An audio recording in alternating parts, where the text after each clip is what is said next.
All right, all right, all right. Ladies and gentlemen, welcome to the fall terms, this fall semesters at Speak Off. Make some noise, guys, make some noise. I know you're going to get some extra credit. Make some noise for the extra credit. I know you need some extra credit right now. Yeah, but more importantly, we're here for some lovely contestants and we're going to have a fantastic showing today. Ladies and gentlemen, my name is Aaron Fingal and I am a student of the Communication Arts Department. I'm very proud communication major. We have any communication majors in here? Woo! Yes, all three of y'all. Thank you for coming out. Thank you for coming out so much. Welcome to this semester's Speak Off and thank you for supporting and being a part of this event. Today we will be hearing from 3 finalists chosen from several auditions. These speeches we will hear today all focus around the same theme, which is the butterfly effect. Consider this: technology has made us as individuals more powerful than the greatest leaders of the past. You are more powerful than Genghis Khan, King Henry VIII, or even Catherine the Great. Yes, Twitter and Instagram have so many powers that we don't even know what's going on yet. Through a simple email, tweet, or post, you can affect more people faster than any of these great past leaders could have. This is now the power of each and every individual. The world has changed.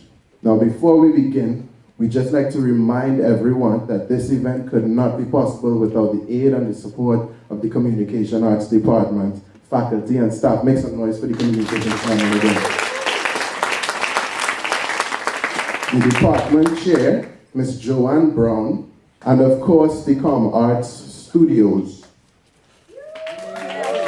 Yes, we have some Com Arts Studios representatives here. We are also honored to have 2 amazing and talented judges here today. Ladies and gentlemen, make some noise for Nick Temple and Charlene Everly of the Com Arts Studios. Yes, make some noise for them. And for coordinating this event, I want to call her a dear friend of mine, but she is my past professor, one of my favorites. Make some noise for Kate Montero, everybody, for putting this all together. Our judges will be listening to 3 equally talented and ambitious students who have put countless hours into today's presentations. Please, let's give a warm round of applause together for all of them, David Bell, Raquel Amer, and Leah Diefenthaler. Our first speaker today is David Bell. He's a sophomore majoring in marketing who seeks to give us an explanation of the signification of the N-word. Ladies and gentlemen, let's make some noise for David Bell, everybody. Good afternoon. Good afternoon. The most offensive word in the English language is 6 letters long. 6 letters. A word so offensive that more often than not, communicators won't even say the entire word. But first, the butterfly effect. The butterfly effect, in its most generalized explanation, is something small or seemingly small, exponentially growing into something greater than what it started out to be. It's as if a butterfly flaps its wings in 10,000 miles over there, a tsunami happens. Now, the most offensive word in the English language is 6 letters long. 6 letters. A word so offensive that communicators rarely even use the entire word.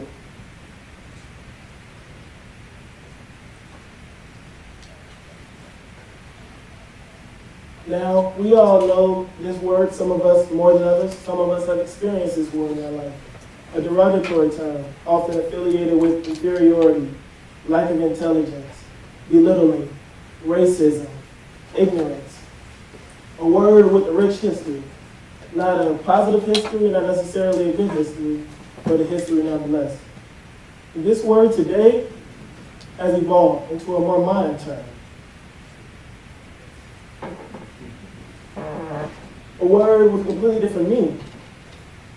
Some would use it to just communicate as friend, or simply someone else in the black culture. Now, it is my assumption that this word was taken back, an attempt to take back for the black culture. This is it. You were picked on about a specific trait your entire life. A reasonable reaction would be to almost empower yourself by making fun of that trait before someone else could. Because if you're already making fun of it, when somebody else does, that won't really affect you. So that is why I think the culture or particulars are seemingly upset when other races use the modernized term because it was an attempt to take back the black culture. But our generation, the millennials, have popularized this word. And music makes this word seemingly acceptable for use by anybody, no matter what race they are. And that's just the way it has become.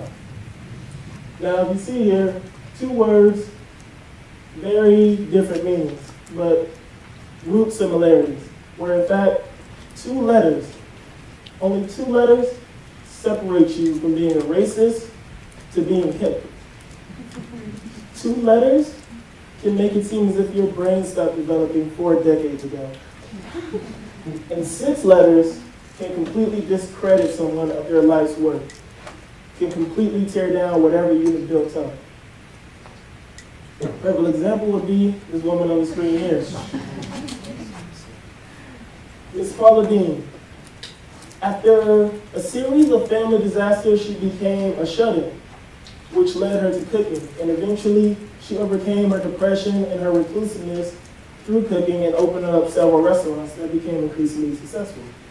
She later then became a TV Food Network celebrity chef, the 4th richest celebrity chef in 2012, according to Forbes, with an estimated net worth of $10 to $17 million.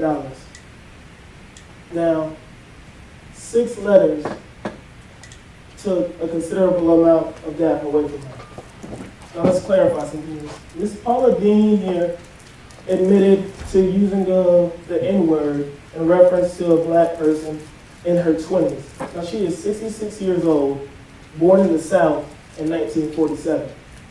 So that would mean somewhere in the 1960s, she used the N-word in reference to a black person. That didn't raise too many eyebrows because to us that seems like a normal thing back then in that time period. But still, admitting that 40 years later cost her a significant amount. An estimated $8 million in annual revenue was lost in sponsorships alone, from Food Network cutting her show and as a spokeswoman for a pharmaceutical company. Now, she's still surviving and a lot richer than most of us, solely because of her restaurants. But to lose $8 million annually from 6 letters that you admitted to saying 40 years ago? Come on now. Now, the butterfly effect itself cannot be controlled. But in this specific situation, what do? Do you eliminate a word? Impossible. You have to eliminate an entire generation. You have to eliminate all the history behind the word. So the only viable option left with is that you accept the word for its origin and its context, its modernized meaning. And as communicators, you become considerate and aware of the words that you choose to send a message. The 6 letters can destroy anything. 6 letters can discredit anyone, no matter how successful they are. And the repercussions of the butterfly effect are always unknown. Thank you.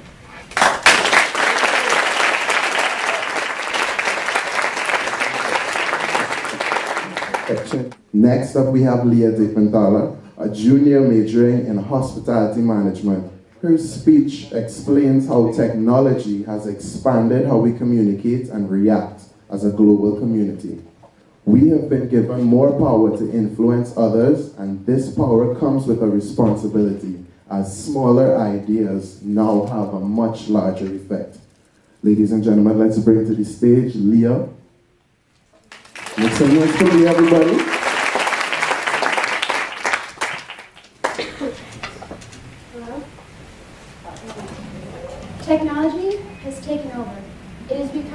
dictator of our voice. Take the phrase, "Nothing is more powerful than an idea whose time is now." Maybe you recognize this, or maybe you've forgotten already. But this was a slogan from the video Kony 2012, which was meant to gain support against the dictator Joseph Kony and his use of child soldiers in Uganda and surrounding countries. Upon the release of this video, it spread like wildfire. Within a few days, more than half the young adults in America had heard of this issue, generating 5 million tweets and over 98 million views. Now compare this event to the Rwanda genocide, which occurred almost 20 years ago. At the time this event occurred, only 2 editorials were published, and as mere commentaries on the tragedy, but not a cry for help. And this event only became widely known with the publishings of eyewitness testimonies and the release of the movie Hotel Rwanda over 8 years later. Now this is not a speech on the events themselves, but on how our knowledge of such events has changed as technology has advanced. The new quantity and availability of information on global events has created a society much more personally attached to their fellow man and more passionate about reacting. So take the butterfly effect, where we heard a small action causing an event so huge it seems impossible to connect the two, such as a butterfly flapping its wings here in Miami causing a tsunami in Indonesia, as David illustrated earlier. But technology and social media have magnified the butterfly effect to an immeasurable degree.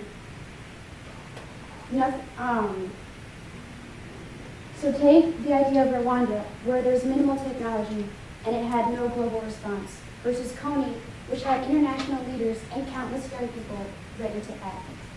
And our interactions have always held an exponential impact, where interactions with one person expand to 2 and to 4 and so on. But now, we have the power to reach hundreds in an instant. Power. Power is such an alluring word, and it is the cause of so many events, good and bad, throughout our world's history. But never before has so much power been so widely dispersed. Technology has given the beholder a new power. The power of knowledge, the power of influence, and the power of communicating. But as Voltaire said, with great power comes great responsibility. Those of us who have been given the privilege of technology must also accept the responsibility that it comes with. Our new awareness of global events in the world makes us required to act.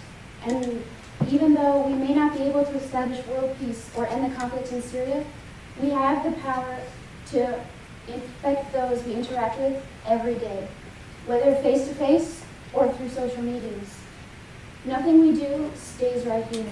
It always spreads. And something as simple as a smile can save someone's life. We have the ability to choose the thoughts and information that we relay to others. It is our inalienable right as human beings to do so. However, we are also accountable for everything that we say and do. And it is a mistake to allow society's false idea of openness to take away our own inherent sense of what is right or wrong and when to act or not act. And this is where the problem technology has created arises. Technology has also given us the power to act without thought. We have seen so often how a harsh tweet or senseless comment have caused unfathomable damage, as we see with cyberbullying. And when these comments are investigated, they are described as meaningless or not meant to cause any harm. However, in other words, these comments were not thought out. The consequences of such actions were not thought out due to how easy or how fast it was to post in the moment of frustration. The instant gratification of technology has created a spontaneity about society to say whatever we want or to do anything that will attract attention to ourselves. Gone are those mantras we used to grow up hearing of, if you don't have anything nice to say, don't say anything at all. Instead, a generation has arisen whose self-worth and importance stems from how many likes they receive on a post or video, often at the expense of others. This constant stimulation that devices create do not allow the mind any space to think, or allow all these ideas, information, and emotions that we receive to sink in. And although technology itself allows for so many wonderful ideas to formulate, Without a balance of stimulation and contemplation, there can be no worthwhile influence, no positive change. And finally, we have the power to act rather than to react. To use the power we have literally at our fingertips and to influence and to lift up those around us in order to have one idea inspire one universal change. Thank you. Up next, we have Raquel Emmerich, a sophomore majoring in philosophy. Her speech looks at how we are reacting as a global community. Ladies and gentlemen, put your hands together for Raquel Emmerich.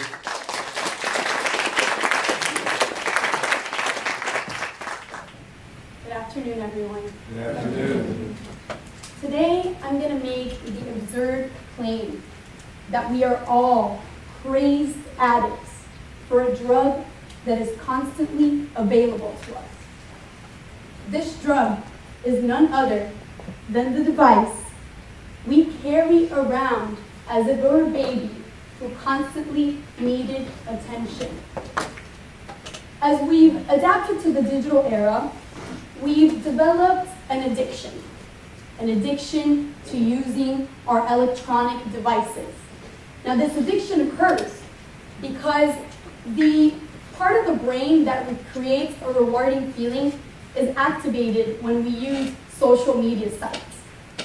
However, we recognize our dependency on these devices, but we fail to consider the detrimental effects because we are thriving on the benefits. The perceived benefit is that the internet allows for us to communicate instantaneously with anyone that we choose to at all times.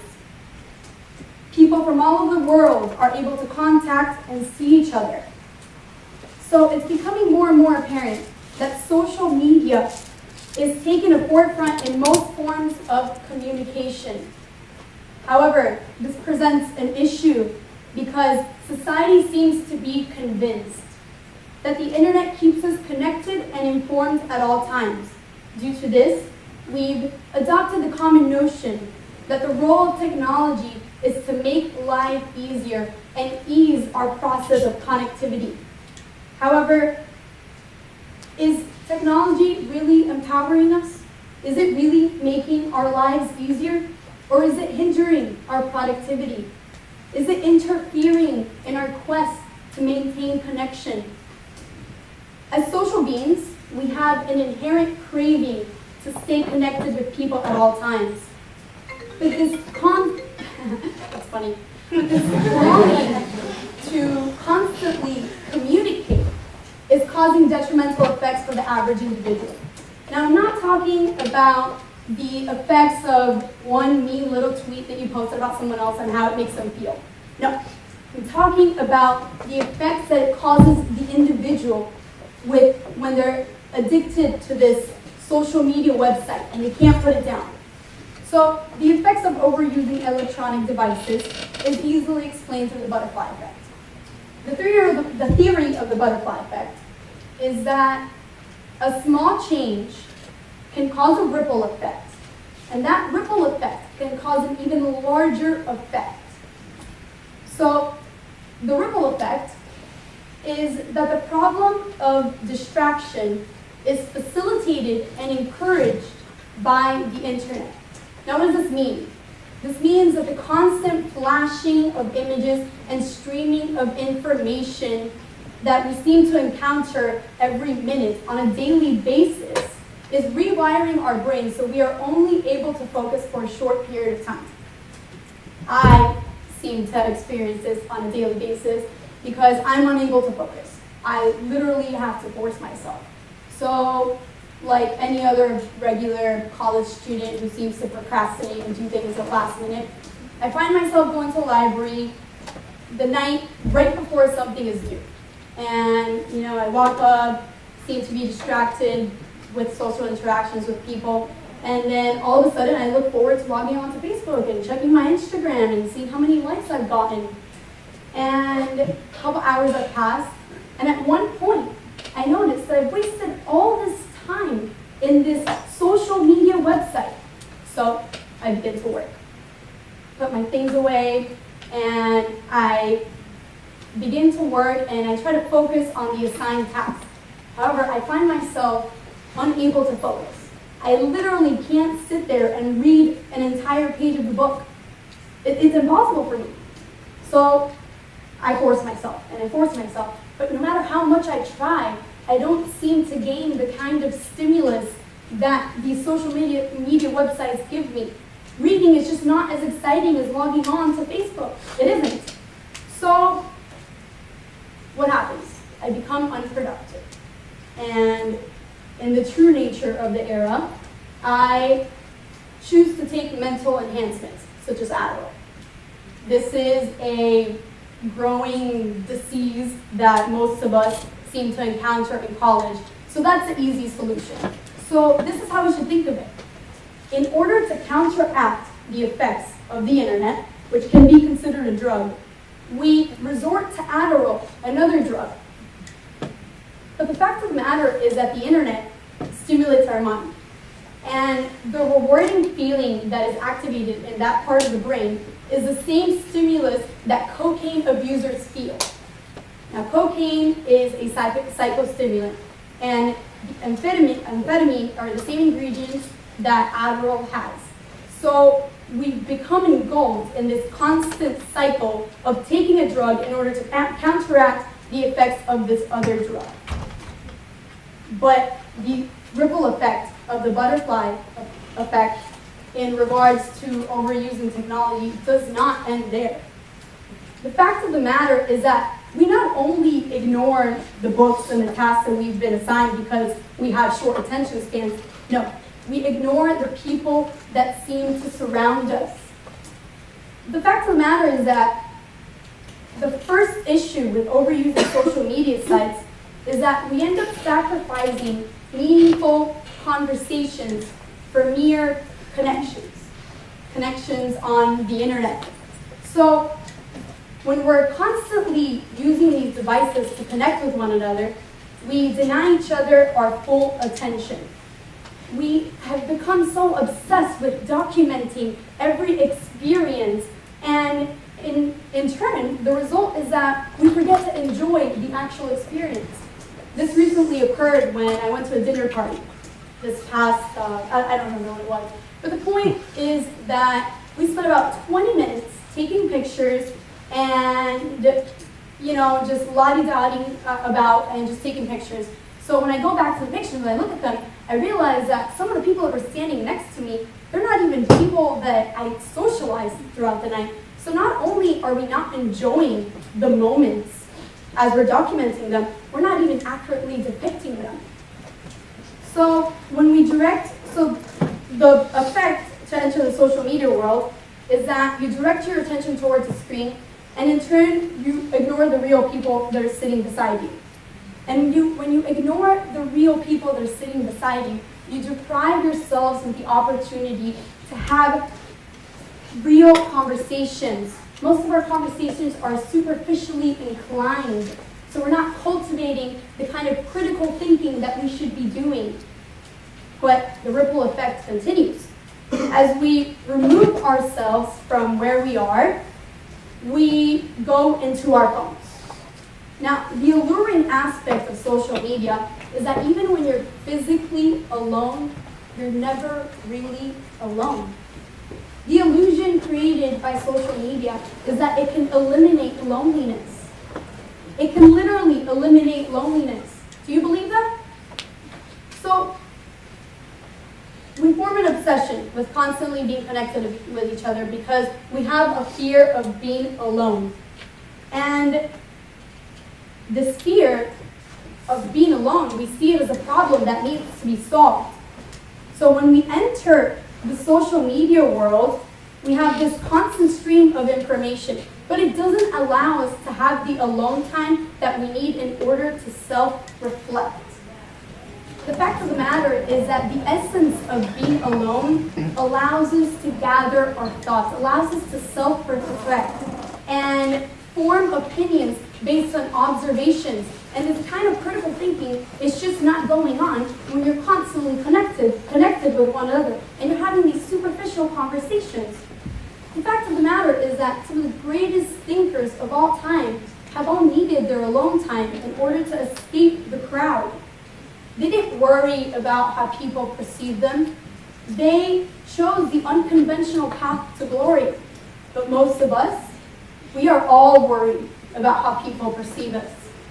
So not only do we use social media sites because we don't want to feel alone, we use social media sites as a self-advertisement tool.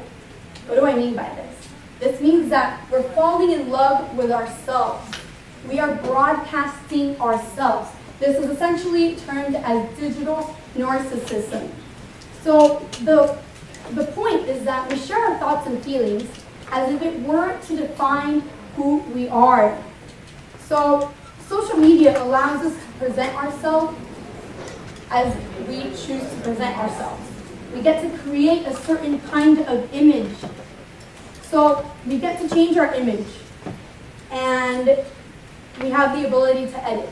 And that means we get to delete. And that means we get to change our image into whatever we choose to change it to. This facade that we have all created is just that, a facade. It's a twisted illusion of the actual reality. The ripple effect created by the social media is that we're cultivating a society with narcissistic tendencies that stem from our fear of loneliness. But more importantly, we're depriving ourselves with the necessary alone time in order to gather our thoughts and critically think. So, the ripple effect goes in a lot of different ways. And it's quite evident that technology provides us with endless possibilities to go into social media sites that can ignite our intellectual abilities so we can critically think, and then we can stray far from those superficial thoughts that seem to dominate our lives. But in an age where we're all dominated by information and facts, we seem to forget what really matters. So instead of devoting our energy into real-world activities and pursuits, we seem to be engaged in these electronic activities. So in reality, we're all just prisoners of our own devices. I'm not suggesting that we put them aside and completely ignore them. No. Everything is balance. The key to life is moderation. Too much of anything will always be detrimental. So instead of acting like addicts that seek this instant gratification, why don't we moderate our lifestyle? Why don't we gather up options that are actually going to be feasible to achieve? So let's stop hiding behind our phones and let's face the real challenge. As Lincoln said, determine the thing that can and shall be done, and then we shall find a way. Thank you. Got a lot of interesting topics, a lot of social media. By the way, if any of my friends in the audience, could you all take some pictures of me for Instagram, please? Hashtag FIU Speaker. Hashtag hostess with the mostest. All right, now, we just need a few moments for the judges. You saw them just make their exit there to deliberate who's going to be this year's winner of the FIU Speak Off. While we await their decision, we have a compilation video for you that takes the words of past Speak Off contestants and mixes them with some of the most powerful speakers of all time. As we watch this, consider the power that words carry and the big changes that are possible behind small ideas and strong wills. So if y'all just have some patience and sit tight, we're gonna have a deliberation and y'all watch the video, all right? Thank you for your patience.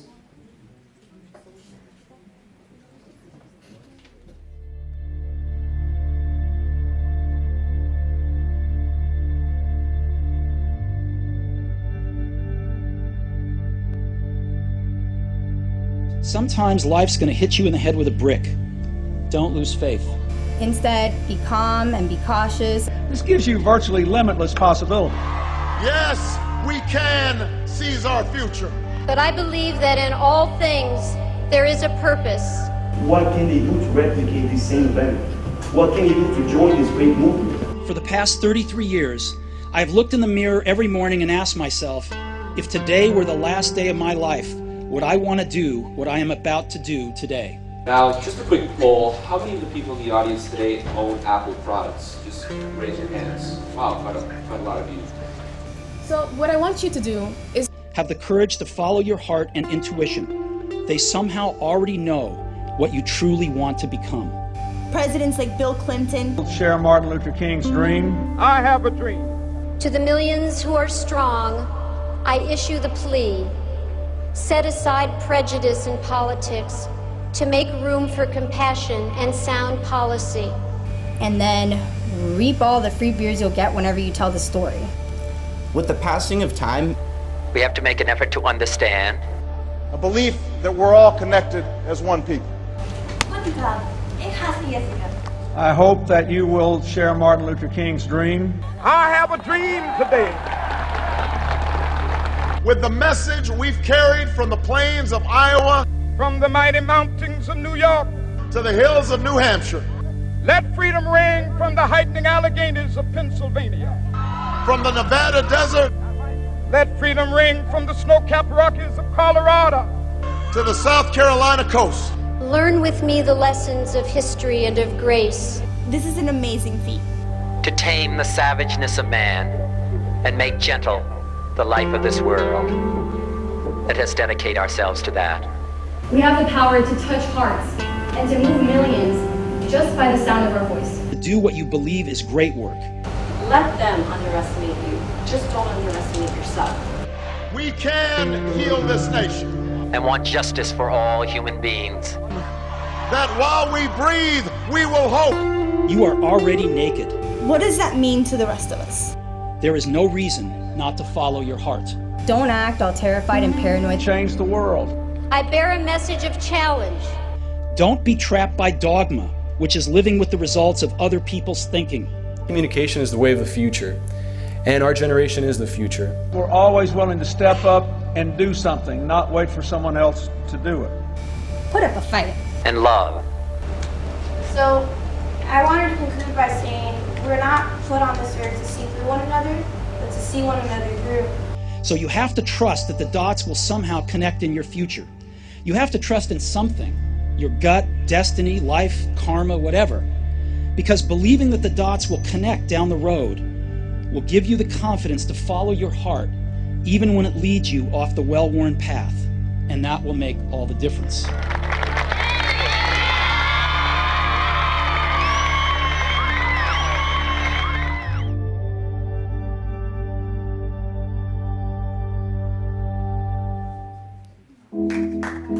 Yes, make some noise for the video, everybody.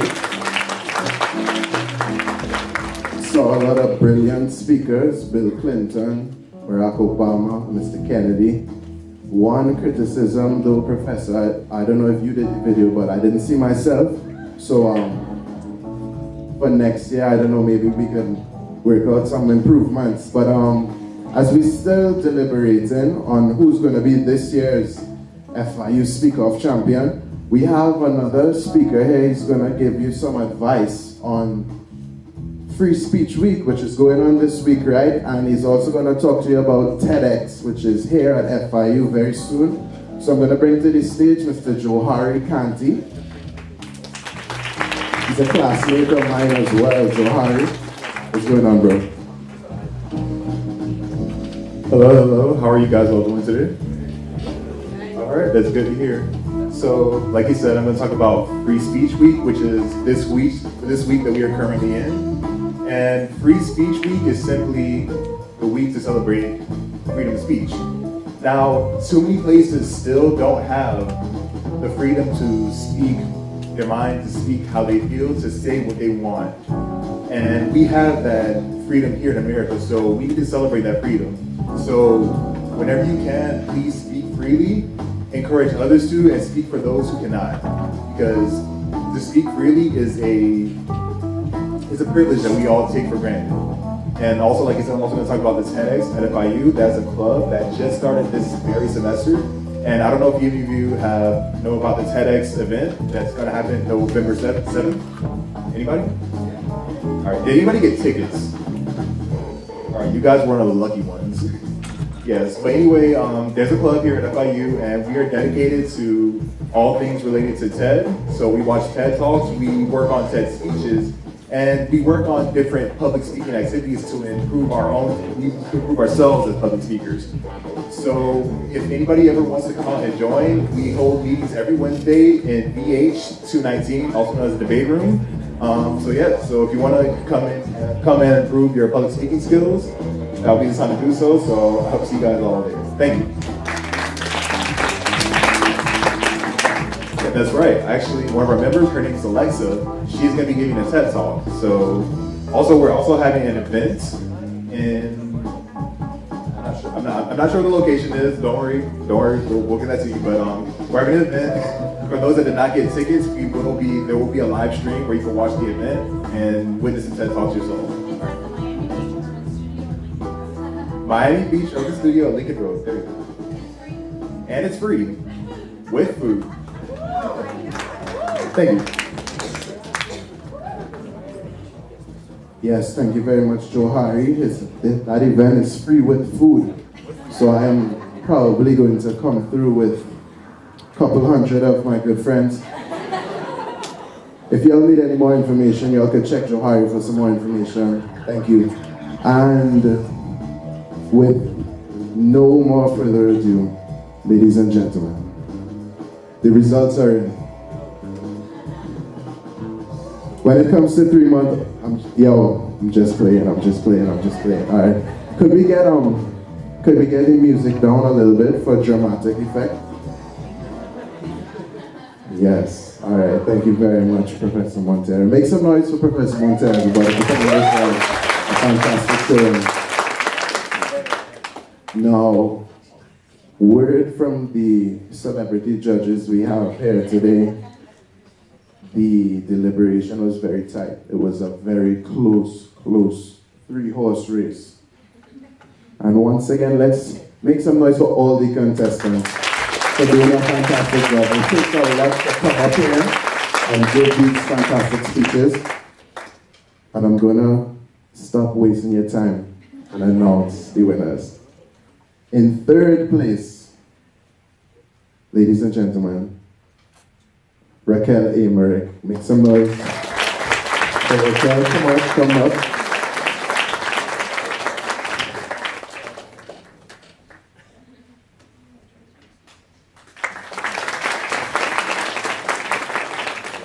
And that leaves 2 more. Coming in 2nd place, we have Leah Dependata.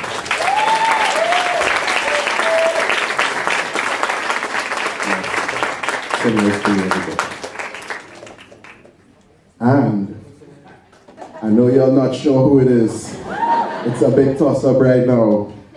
Ladies and gentlemen, the Fall 2013 Speaker of Champion 2013. Make some noise for David Bell, everybody.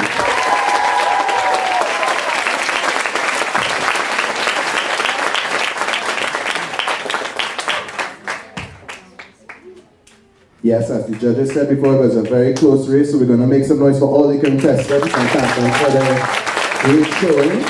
And once again, on behalf of the Communication Arts Department, Professor Montero and myself, we'd like to thank you so much for coming out. We got a great showing and we look forward to seeing you all next semester or next year in this FIU Speak Off.